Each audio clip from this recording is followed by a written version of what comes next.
jiray dalka siduu ahaa jiray iyo maanta siduu yahay muuqaalka aragiyo maqalkaba u kala roon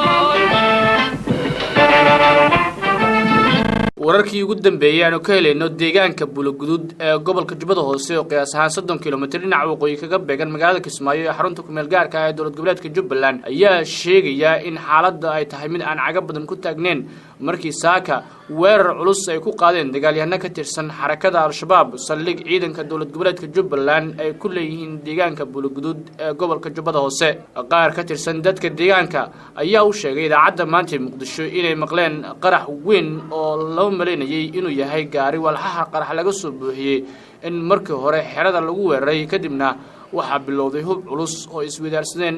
shabaab iyo ciidankii Jubbaland ee deegaankaas ku sugnaa waxaan wararku sheegayaan in dagaalkaas uu socday dhowr saacadood xiir ah dadka deegaanku waxay sheegeen in muddo daqiiqada oo halkaas dagaal culus uu ka socday balse ilaa hadda lama oga heerka uu gaarsiisan yahay qasaaraha dhabta ah ee soo kala gaaray xarakada Al-Shabaab dagaalyahanadii ka tirsanaa weerarka ku qaaday saldhigga ciidanka Bulugudud ee ku lahaayeen ee Jubbaland ee gobolka Jubbada Hoose Al-Shabaab ayaa baraha internetka ku daabacay in ay ku dileen 20 askari in ka badan iyagoo sidoo kale sheegay in ay gacanta ku dhigeen hub iyo saanad military waxaana sidoo kale shabaab sheegeen inay qabsadeen baqaaro hub iyo keedad shidaal iyo raashin oo ay tilmaameen isaga carareen ciidanka dowlad goboleedka Jubbaland ee ku sugnaa deegaanka Bulugudud ee gobolka Jubbada Hoose saraakiisha ciidanka Jubbaland oo la xiriirnay waxay sheegeen in ay gacanta ku dhigeen saacado kadib markii dagaalku ka dhacay deegaanka Bulugudud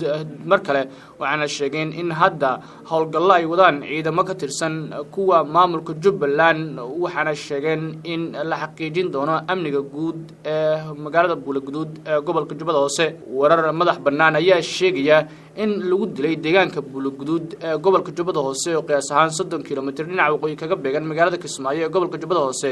ku dhawaad 18 askari oo dhinacyada dagaalama ah oo u badan ciidanka Jubbaland ee weerarka saakay lagu qaaday oo ay ku qaadeen dagaalyahano ka tirsan shabaab ilaa hadda ma cadda wararka rasmiga ah ee ku aadan deegaanka Bulugudud qasaaraha ka dhashay iyo gacan ku heyntiisa wixii ka soo kordha macluumaadka iyo wararka ku saabsan Bulugudud wararkeena iyo barnaamijyadeena kale ayaan idinku soo gudbin doonaa dalku siduu ahaa jiray dalku siduu ahaa jiray iyo maanta siduu yahay